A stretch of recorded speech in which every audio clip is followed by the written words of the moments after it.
அல்ஹம்துலில்லாஹ். அஸ்ஸலாமு அலைக்கும். அன்பிற்குரியவர்களே, அல்லாஹுடைய தூதர் ஸல்லல்லாஹு அலைஹி வஸல்லம் அவர்கள் குறிப்பிட்டார்கள், எவர் ஒருவர் அல்லாஹுடைய பாதையில் ஒரு நாள் நோன்பிருப்பாரோ அவருடைய முகம் 70 வருட தூரத்துக்கு நரகத்தை விட்டு தூரப்படுத்தப்படும். எவ்வளவு பெரிய பாக்கியம் என்று பாருங்கள். இந்த நோன்பென்ற வணக்கம் ஒருவரை நரகை விட்டு காக்கக்கூடியதாக இருக்கிறது என்பது பொதுவான செய்தி. அதே நேரத்தில் அல்லாஹுடைய பாதையில் ஒருவர் நோன்பு இருக்கின்ற போது அவரது முகம் 70 வருட தூரத்துக்கு நரகத்தை விட்டு தூரமாக்கப்படுகிறது.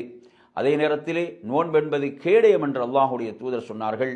அதாவது நரகத்தை விட்டு ஒருவரை காக்கக்கூடிய கேடயமாக அந்த நோன்பு இருக்கிறது.